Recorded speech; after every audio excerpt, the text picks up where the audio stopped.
Hey guys, welcome into another episode of From the Wing. I'm Christian Clark, the Pelicans beat writer for Noel.com and the Times-Picayune. It is a potentially huge week in Pelicans Land. The draft is this week. Some big names are potentially available. We're going to get into all that. We're going to get into the Teresa Weatherspoon news that happened last week. But I thought at the top we could talk a little bit of just about a media story and the media industry at large. Maybe not the sexiest topic, but we'll try to make it interesting. How's your first Father's Day as a father? First of all, Adam. I was recovering from a college-like hangover. Not proud of it.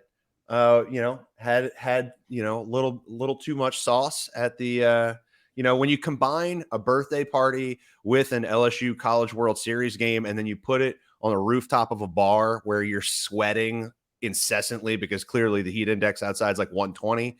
Rooftop bar, cool. We finally have one. That's awesome. Time of year, terrible. Don't do it. Awful. Recovering, but wife, starts the day off by making me cry. She made this like custom like bedtime book for Brooks that literally features a cartoon version of me and Brooks and has our names in it. Like the story is written as if it is me and as if it is him, and the characters are him and me, and they look like us. And I was not prepared to wake up and immediately see that. So, I got a couple pages in and, tears and whatnot. It's, very, very sweet. Very, very sweet. So cool a hangover and a heartwarming gesture from your wife and son. Yeah, quite a weekend. A very, very full weekend.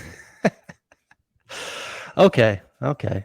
So I guess I just wanted to talk about a little. I tweeted about it and it got some traction.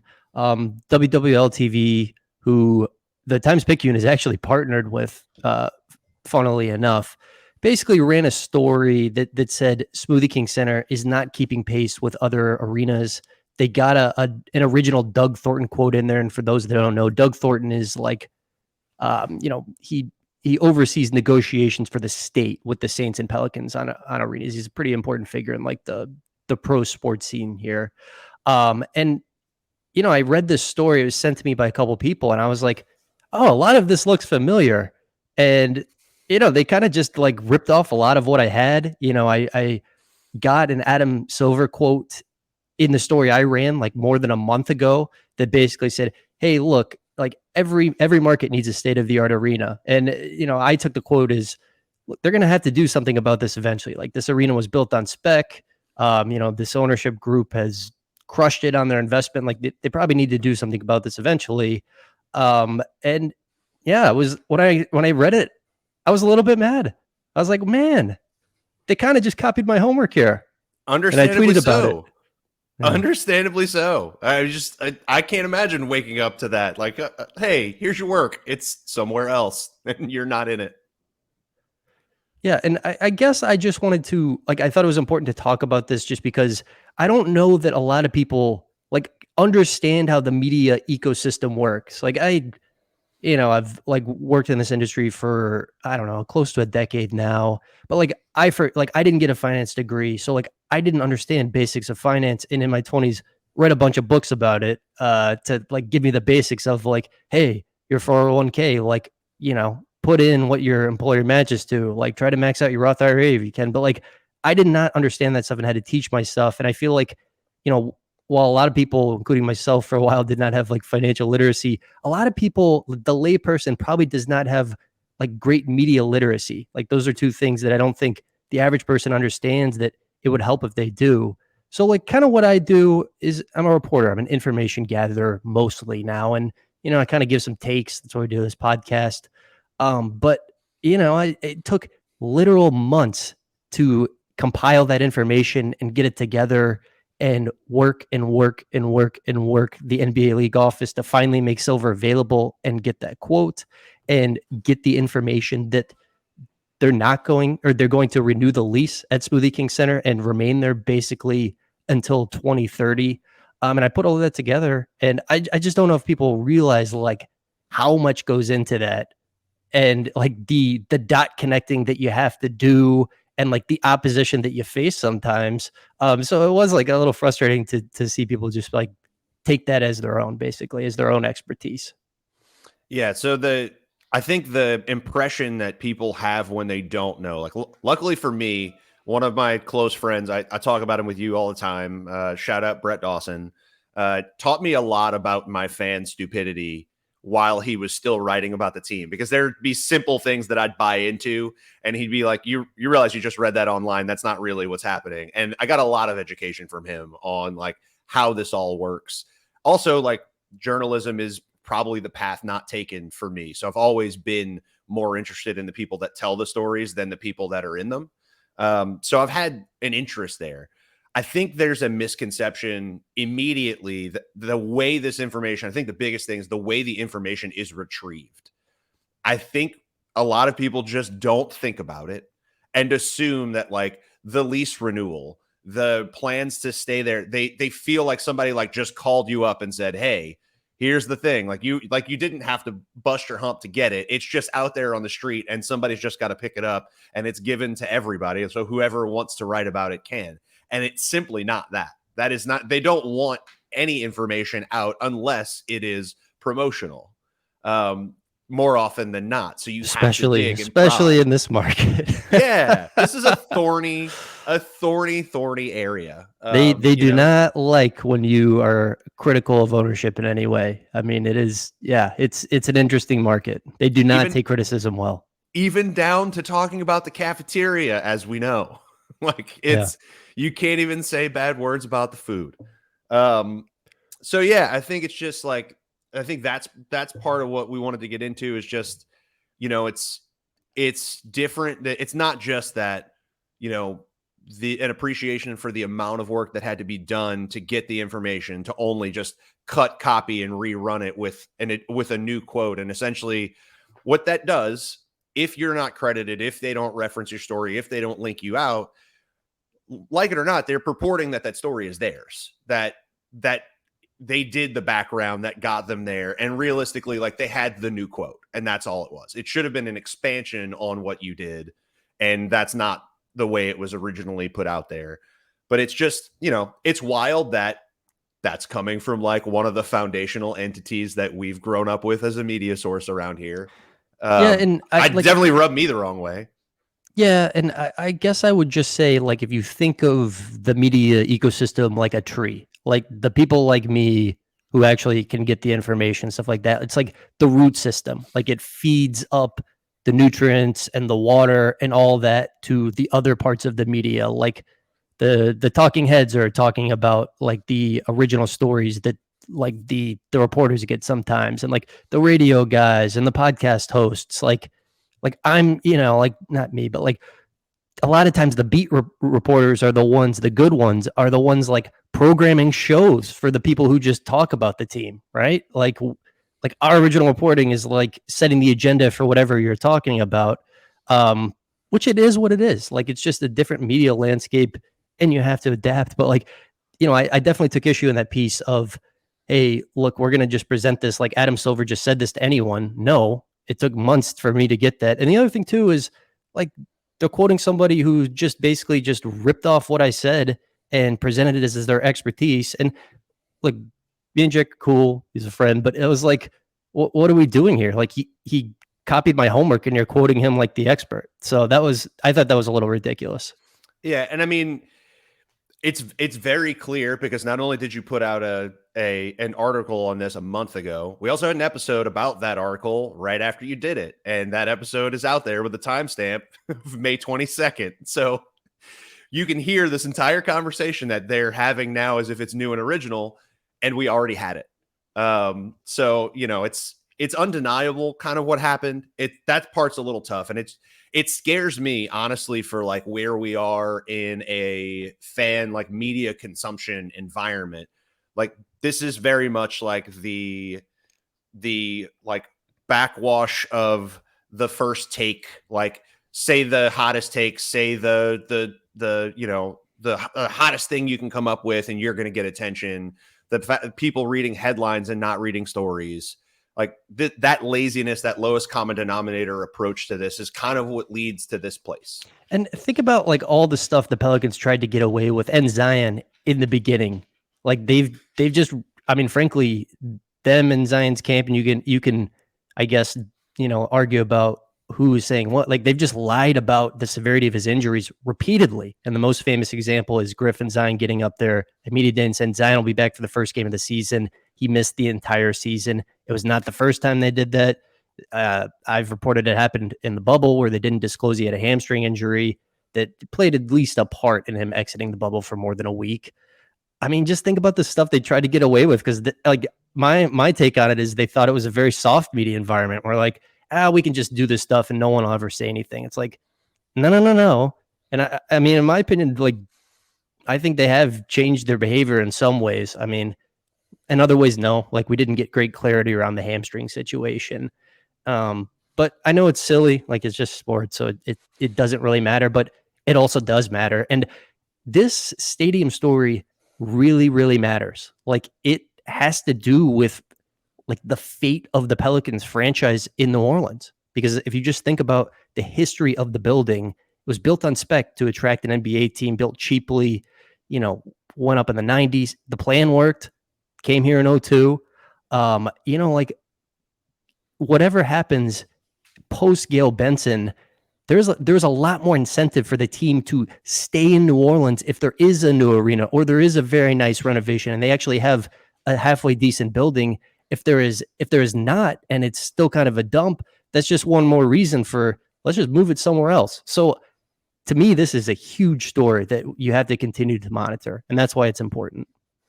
Yeah, I mean, if you're a diehard NBA fan, like a lot of us are, like you know what the rhythm on these arenas and everything has been in recent times. Like, I will absolutely give credence to the idea that yes, there is also an economic issue, like, and that's the main issue here, right? Like, in a lot of areas, the city and the state, and ours particularly, is an interesting situation because the buildings are leased. And it's not like the ownership owns the building and whatnot. Like these are leased buildings. And so you're going to come to some sort of joint agreement on renovations. So the city and the state agree to renovate the Superdome. They're going through that right now. The Superdome, however, was built with much more in mind. It was built as a futuristic building to house sports and entertainment for over 100 years. And there is so much space inside that they've been able to go through renovations over and over and over again and make that building last because it was designed. It was a landmark. It was opulent. It is the focal point of the city. It's part of the skyline. Like when you ask like if you ask a regular New Orleanian on the street, hey, take a pencil and try to draw the skyline, like they're probably trying to put the dome in there. Yeah. But I also understand, like, when you look at like what used to be the San Diego Chargers and the city of San Diego saying that they would not, heap finances at the Chargers' new stadium, and what Oakland's going through right now with the Athletics, and saying that they will not heap tons of money at this because there's a sell of the economic downstream impact of having a new arena. And I think there's still some debate as to whether these new, like, state-of-the-art techie arenas have that fundamental impact, or are they more of a win on like the team value side appearance of the league. All that aside, the NBA is invested in these teams becoming more valuable and being more valuable and having state-of-the-art facilities. And you got a quote from Adam Silver that, as I read it, felt like a bit of an opposition to the amount of work that has been done thus far on what to do about the arena, whether it be a renovation, whether it be new. It basically told us the story that ownership hasn't really done anything yet. And you would have hoped that coming up on the end of the Superdome renovation, there'd be a clear roadmap to what they are going to do. Even if it is a renovation, there would be plans already. And instead, everything we heard in response to what you reported on was, we're starting to do evaluations of what to do. You've had years to evaluate what to do. So that should scare us a little bit. They're just saying we're kicking the can down the road. Yeah. So like we're taking the lease back up, But now we kind of stand in opposition to the NBA. The NBA wants everybody to have a new arena. The NBA wants everybody to have state-of-the-art facilities. And the NBA has proven to us over the course of the last 2 decades that they want a team in New Orleans, despite what people say about the market. Like, Absolutely. they like this as a destination. All people talk about from outside the market is that they want this place as a landmark to host championship, to host all-star games, to host NBA occasions, probably host the draft at some point. Like, that's a thing that they want this place to be. It's a place people want to travel to. The NBA wants it to work. Yeah, and they've shown us that time and time again, despite the fact that we have in fact sabotaged ourselves. Like, we have not been a perfect NBA city by any means, any way, shape, or form.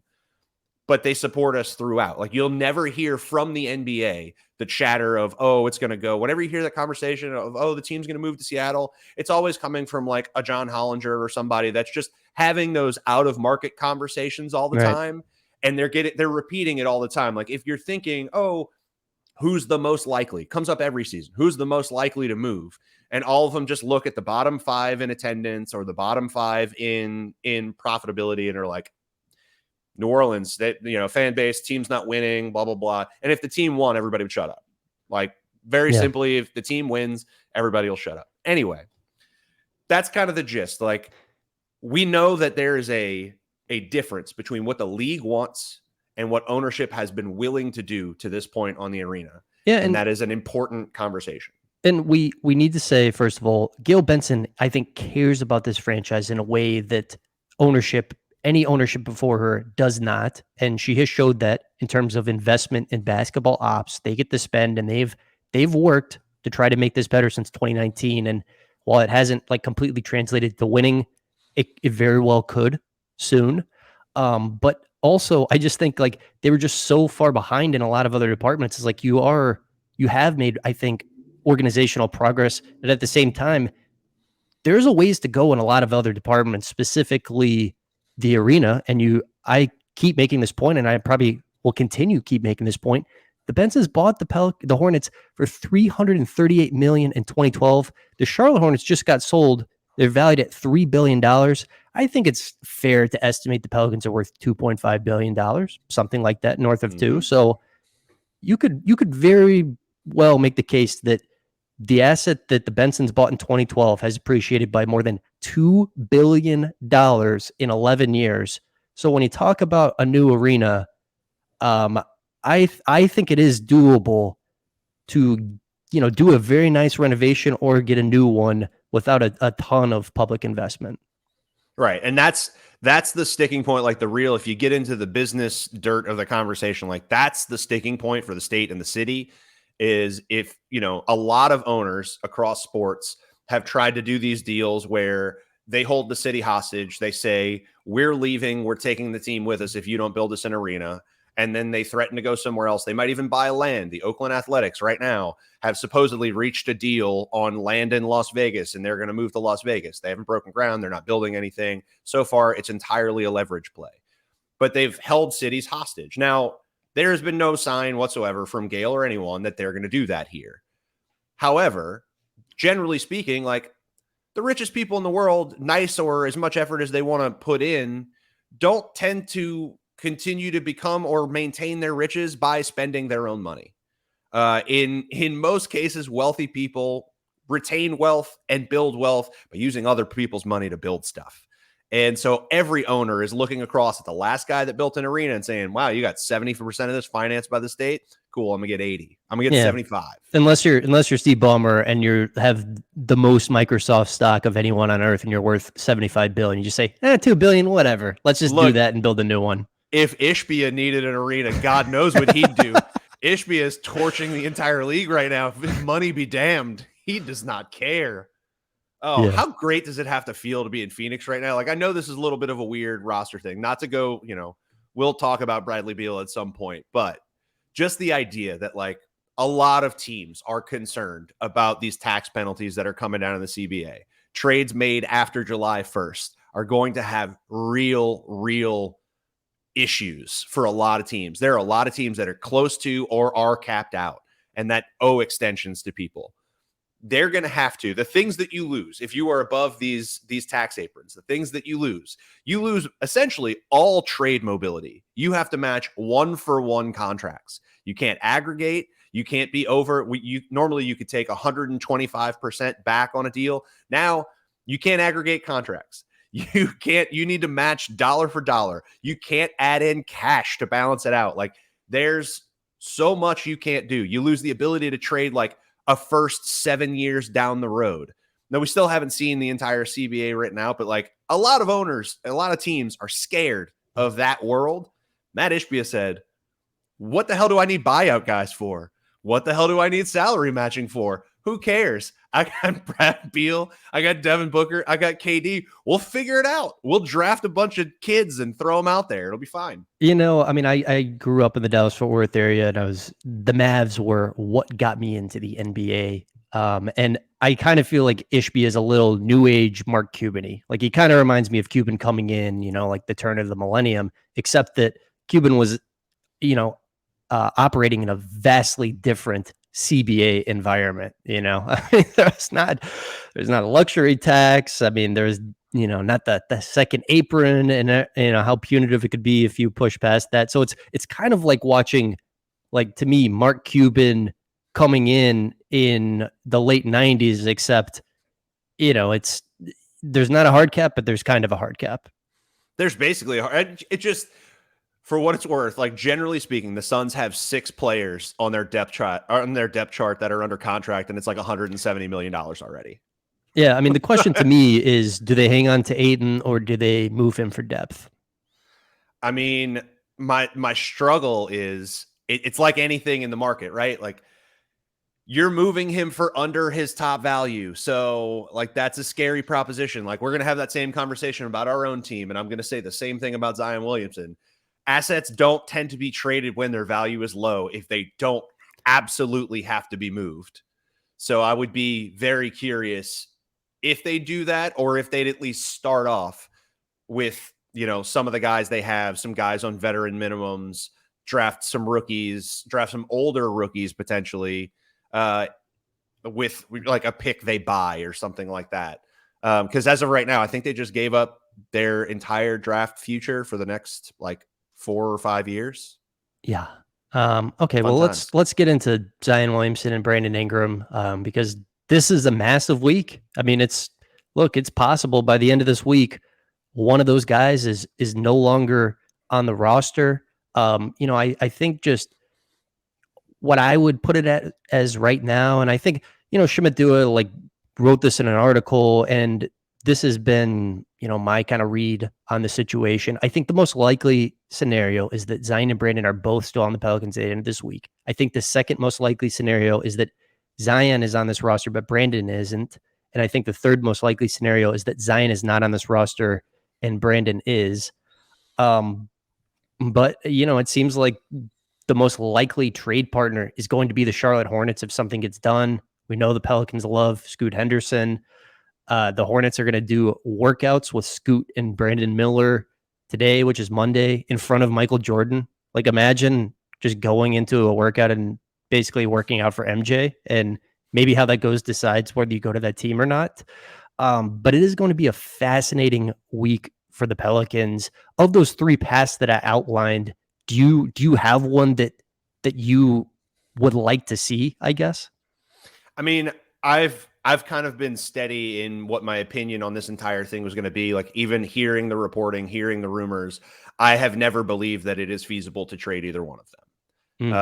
So I think option 1 is what happens. I know I've heard a lot, like, Brian Windhorst really shook me a little bit. Like, I had a crisis of faith on this when I hear Windhorst, when Windhorst is willing to go out on a limb and say why people might be doing something.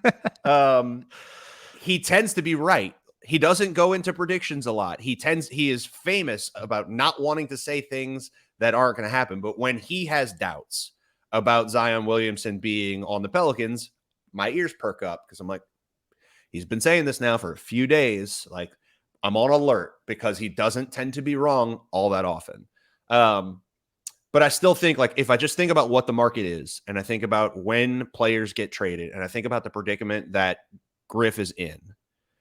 The best outcome is that the guys that you bet on and are invested in play 60-plus games and win. That is the outcome that proves that your investment was correct, that your judgment was correct, that these players are who you thought they were. Otherwise, they are distressed assets. Now, in terms of your ranking of what might happen, I 100% agree and have agreed from the beginning. I still can't see Zion going anywhere. We've talked about this. We've hypothesized about it. I think he is like untradeable for his entire life because he is either a Hall of Famer or he is hurt. And there is nothing in between. And if that's the case, you are never going to get the requisite value necessary for that trade to make sense. You'd have to decide that you hate him. Like it would have to be a personal, like, I need to fix this team. My culture's bad kind of decision. But that seems to be kind of what the conversations are, right? Like look, my take on this is I would not trade Zion Williamson right now just because he is so good. He's still 22 years old. I know what I was like at 22 years old, not making the best decisions. There's 5 years left in the deal. He's on the 25% max. And the guy wants to play basketball. Like there's been a lot of reasons why he can't, and most of that is on him. And I don't know if he's ever going to get the work ethic preparation piece. I don't know when that light bulb is going to go off, but I know when the lights turn on, he loves to compete. So I'm just going to bet on those things because it is hard to get elite talent here. And I genuinely believe if Zion, the light bulb ever goes off for him, I genuinely believe he could be a guy that leads you to a Western Conference Finals, that leads you to a finals. And it is hard to find those guys, man. So I am just not ready to give up on him quite yet. The one thing I'll say is that, look, I hear a lot of the stories. I feel like I have a pretty good handle on, some of the issues that have happened the last 4 years, but I know I'm only getting the tip of the iceberg. And it's different if you work for the team and you see everything. And what I don't know is, like, the people who have seen everything, have they just decided he'll never get the preparation work ethic piece and we just need to move on now? Yeah.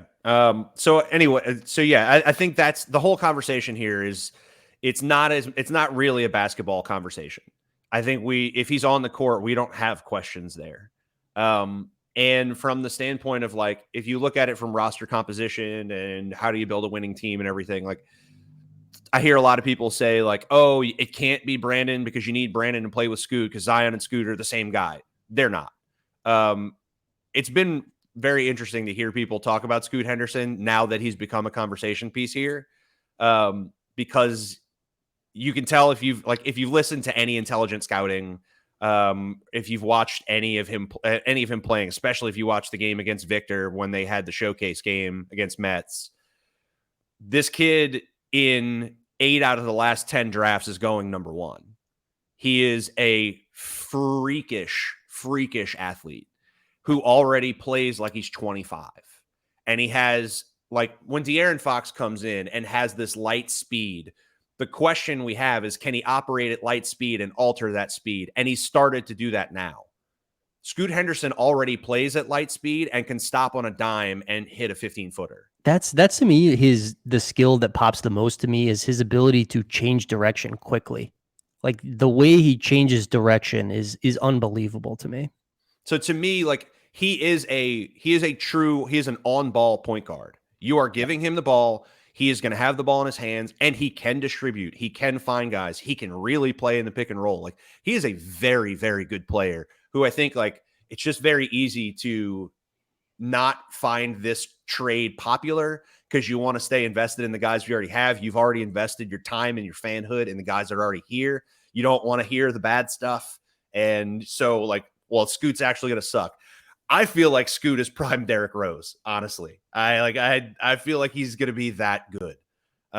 So I completely understand why you think about it. I don't care if he plays with Zion or plays with Brandon. I think he can be dynamic with either one. I don't think that's an issue. This is one of those get the talent on the team things. So I get that. Like, there is merit to that conversation.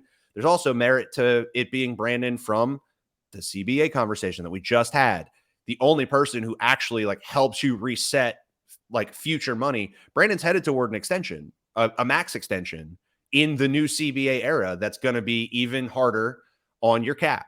So like he is the person that does give you some semblance of relief that also has most of his requisite market value.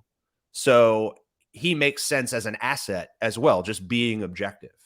So yeah, I think nothing happens. I'm standing by that. I'm sticking with like what the market is. I know a lot of people are gonna shake me up.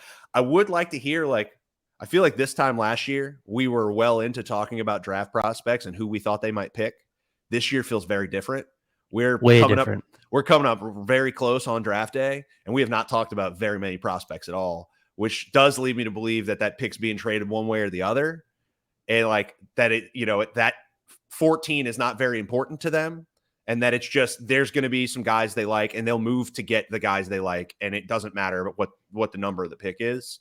But it's I mean, I it's feel very like when stark. we were having these conversations last year, like it was clear, like 2 weeks before the draft, the week before the draft, okay, there's a short list of guys they really like at 8, and like, I think like we were talking about their infatuation with Dyson Daniels. I mean, it was clear they kind of zeroed in on this guy. I mean, it's more difficult to know if the guys you really want are going to be there at 14, obviously, but I've just heard about so many guys they like. I think one of the big picture questions is, can they take a guy who like you have to develop his shooting with this roster again, because they have like a lot of those guys and Dyson and Herb and so I think that's something that they're having conversations about. Like, can we really like Bilal Koulibaly? I think they're interested in. I think a really interesting player, but like, can they afford to take a guy like that? Just to put next to Zion. Like, can you really have another non-shooter? I don't know. Maybe the answer is yes. But I've just heard a bunch of names, man.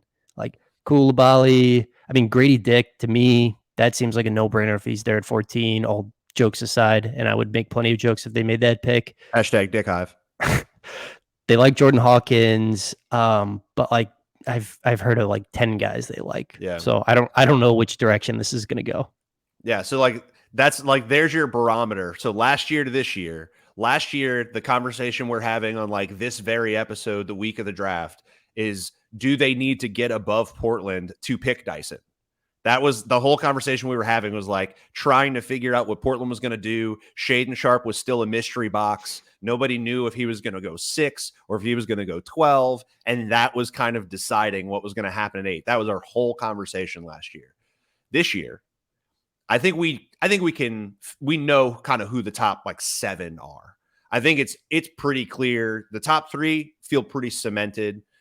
I think if they're bringing Brandon Miller in, like, if we're talking about the Hornets, if the Hornets stay at 2 and make the pick, I would just say, while I believe Scoot is definitively number 2 and that it's stupid to have a conversation that he's not, I think if you look at Michael Jordan and his draft tendencies, not just that they're mostly bad, but look at what he tends to value and what he's valued in his life, he tends to overvalue college production.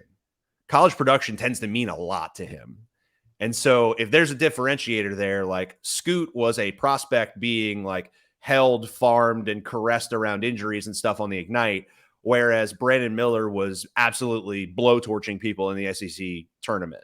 Not so much, as the NCAA tournament kicked off, given the drama, but it would not shock me at all if Michael Jordan looks at Brandon Miller and is like, that's my guy. And I know one thing the Pelicans were wondering like a week ago is, who's going to have the juice? Who is going to be making the hard decisions in Charlotte, given that Jordan, is selling his majority stake in the team and he's outgoing.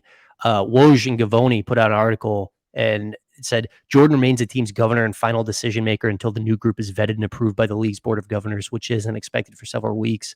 So, two pretty good reporters are saying, hey, look, Jordan's got the juice right now. He's going to have the juice through the draft. That's pretty significant. I wonder how much Jordan values Brandon Ingram. I mean, I have no idea, but it's pretty fascinating. I think it's important too. So people are going to hear, Charlotte's up for sale. Charlotte is being bought. And so that means the new owners want to make a splash trade. Here's the thing. Matt Ishbia was different. Matt Ishbia made sure that he was going to have control before the trade deadline. He finalized this thing in light speed to make sure that he was already working on a KD trade, I promise you, before that even happened. He made sure that he was going to have control. New ownership does not have control of the Charlotte Hornets. They have not been approved. They've not been ratified. They do not own the team yet. So the idea that like splash trade for the new owners, they don't run the team yet. So that's not a great argument for why it's going to happen. Maybe they've told Michael, like, here's what we want to do. Have we ever really seen Michael take, orders from other people? It's not really his MO. So I think he's going to just take who he believes is the best player. Or if he wants to make a deal, it's because he believes in the player that's coming. I would wonder if Jordan Brand would want to get a hold of Zion Williamson, but it's not going to be Jordan Brand running the team anymore. Like, he's not going to be there. So who knows? I think trade doesn't happen. I think, if you're looking at the top prospects, I think based on all conversation, your top three are the three we keep talking about, ending with Scoot and Brandon Miller. The Thompson twins appear destined to go in at least the top 9, maybe higher than that, just because their athletic profile, ability to dribble and see the game, being that size, it's just not common. It's the same reason that Brandon Miller is so valuable. Being that size and being able to work on the ball, being able to see the floor is incredibly valuable because you create size mismatches. Cam Whitmore seems absolutely destined to be like the first next guy because of his scoring ability and his athleticism. That dude's also like kind of a freak. I just don't know if he can pass. So like there's some predictability in the top end. A lot of times we get very murky and like pick 5, 6, 7. I think Jarris Walker is going to go in that top 8 as well. I think where it really starts to get interesting is like 8, 9, 10, 11 is where things will start to get a little spicy, because you'll start to see, one of the big questions, like Grady Dick is one of the big questions. He is one of the best shooters in college, one of the best shooters in this draft. Him and Jordan Hawkins are probably 1-2. He has an athletic profile that, he's big and that helps. He's smart and that helps. He's also a pretty complete offensive player with the exception of his handle. His finishing, his cutting, he's actually like, he'll surprise you with his IQ off ball. It's actually quite good. And that's an advantage that he has. Like Trey came in and had to learn those things and is learning them now. And that's what's blossoming him. Grady Dick has those. The question is entirely like, is he going to hold up defensively? But he's a pretty big dude. So like if he fills out, he could. So he could go anywhere from 8 to 16 and it wouldn't shock me, because he might get prototyped. He might get stereotyped as a, he's a tall white shooter. Maybe he's just Corey Kispert. Or if you look into Corey Kispert, who he had quietly like a decent season last year. But yeah, he was good. I think Grady Dick's a much better prospect than Kispert. I think so too. I just the finishing. If you just look at what his offense is everything. The only thing he can't do is he's not going to break somebody down with his handle and go around some guys. If he gets you tilted, he can get past you. But for the most part, like he can't maneuver himself around you with the ball, but he can get around you off ball. And he will backdoor you. He will dunk on you. He gets out in transition. Yeah, for me, it's like, look, it's pretty simple. I got Zion. I'm not trading him, and I want to continue to put like wings with size around him who can shoot. We already got Trey Murphy. Yep. I want another one. Give me another one in Grady Dick if he's on the board. Hawkins, I think, would be interesting. I mean, he's just a little bit smaller is the thing. He's so small. 6'4" or something like that. And it's not just that he's short. He's really skinny. Yeah. And the thing that gives me hope for Jordan Hawkins is he does fight on defense. He is feisty. He's in the right places. But when you look at like the problems he had in college, when he gets beat, because guys just body him, he gets switched onto somebody with a little bit of size. He faces one of these. If he faces a Thompson twin or something, it's probably not going to go great for him. If he gets in a one-on-one, it's a mismatch and he's going to get driven into the rim. That's just what you're going to live with him. He'll get you some steals, though, and balance that out a little bit, but it won't shock anybody if all he can be is a bench rotation guy because of the defensive limitations. That's a very possible outcome for him. Let's see. We've already talked about kind of the prospects and like Lively and whatever. So Koulibaly, he's been playing like still crazy well to finish out the the European season. He's been flying up people's draft boards even more since the last episode we had. Like all the mock drafts are starting to throw him in like the 9, 10, 11 conversation, which, I could totally see like Oklahoma City, swinging on him. Why not? I think there's a lot of teams above us. It wouldn't shock me if he goes before us. It'll be interesting to see what we do. But as of right now, like I would definitely feel more passionate that they were going to take that pick if we were hearing like a concrete name. And so I have the absence of a concrete name or just like a couple. And yeah. And it's going to be funny too, after we spent this whole week talking about, well, could they move up and move on from one of the cornerstones? And they just stay and pick. Well, I was going to say they trade down and like, Yeah. get moved back, like move Jonas and, use that to get someone else at center and then just like take somebody in the 20s with one of those teams that has multiple picks in the last half of the draft. I could see that too. There's project-y people. There's project-y people and or like guys with limited ceilings that I think are really, really fun in the 15 to 25 range. We talked about Pajemski with Schmidt. But him, I know we just had a workout with Clowney from Alabama. He's a really interesting. He's a super, super young big. Like we don't know anything about what he's going to be. He's already a really good defender and like really made it so that Brandon Miller had an easy life on the defensive end for Alabama. So that like curious about him. There's a lot of guys down there that are intriguing. And, you look at who we are, we don't need to come out of this with a starter. Like we don't have that need like a lot of teams do. So it makes sense that if the trade gets you, potentially your new big, which I would love to hear rumblings of that because that feels like the only like super concrete thing we came into the offseason hoping for. That would be like kind of my hope. That's the real, you're locked in, you're invested, this is the team outcome, is if they make that trade to get the big and that pick moves back. That's my number one outcome by a mile. That I think that would make most of your honest to goodness diehard fans, not player stands, but like Pelicans fans, I think that would make us all pretty happy. All right, before we get out of here, let's just mention this. Thursday, news came out that Teresa Weatherspoon and the Pelicans are parting ways. Teresa Weatherspoon was let go. From my understanding, this was a Willie Green call, and this was simply, a coach wanting to make the staff, how he wants it to look, basically, as a lot of NBA coaches do. Teresa Weatherspoon joined the Pelicans in 2019 as in the player development department, was promoted to assistant coach in 2020 in Stan Van Gundy's season. So she worked for 3 different head coaches. And, I think there were even a lot of people in the organization who hated to see her go. Definitely well liked by some people there. Great relationships with some players, notably Zion. But I think this was significant news, but also I don't think there was much to it. Like there wasn't that much, like drama or anything. Like to me, everything I was told was just, hey, look, this is Willie just finally getting a chance to make the staff how he wants it to look. Yeah. So Casey Hill, holdover. Fred Vinson, holdover. Teresa Weatherspoon, holdover. Like he hasn't had his own staff. He truly hasn't. And now this is the ability to do that. I know, like, I knew when we heard this was going to happen that this was going to cause like a digital stir because of like I think there's more fascination with her as an assistant coach than most assistant coaches in the NBA. It's an interesting story. She's also Swin's best friend.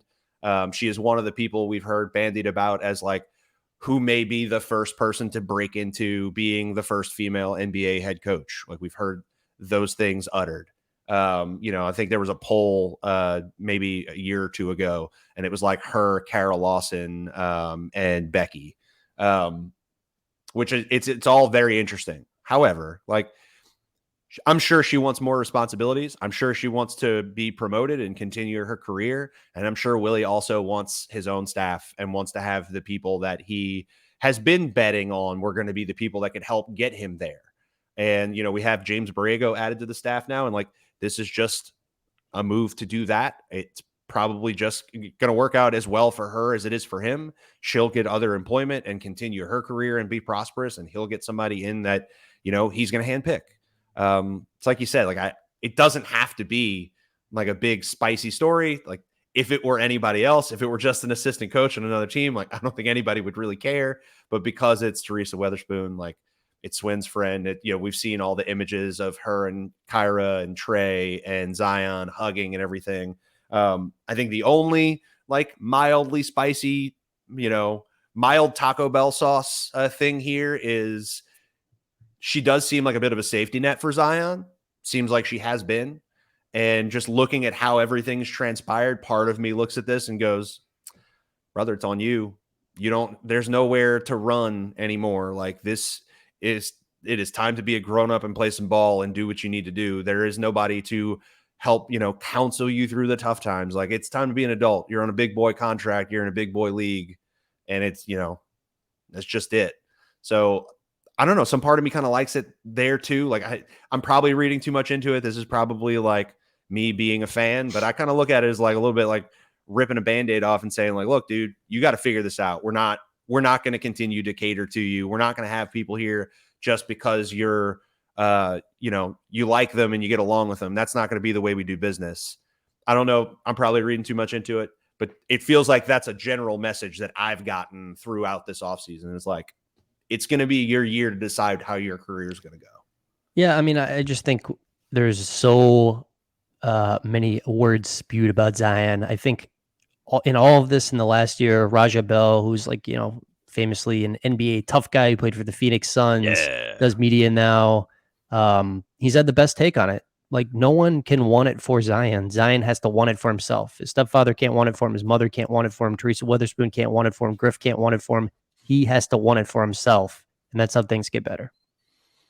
Yeah. And when you're listening to this podcast, listen to believe more than half of it, believe all of it, believe all of what you see and all of what you hear. Because, that's, I think at the crux of this, I think the reason, to go back to like what we started on, the reason that we do this podcast, the reason that I am on here with you is I really value getting to the actual truth of these stories.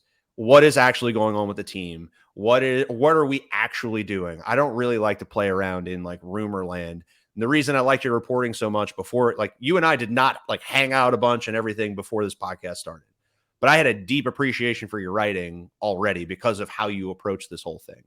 And I think if there's anything that you should get from Christian's writing as well as this podcast, we'll joke around and stuff, but for the most part, everything you're going to hear on here, if we're talking about facts around the team, they are facts around the team. And, we'll get into some conjecture, but we'll make it very clear when we get into conjecture sometimes. I just thought we were here to do Grady Dick bits. I mean, look, dick high till I die, baby. If that becomes reality, look out. Hey, you guys all have to mute me on Twitter if that one happens. You'll have to mute Fletcher as well, I assume, if you haven't already. All right, guys. We'll appreciate you listening, and we'll talk to you again at the end of this week. Thanks.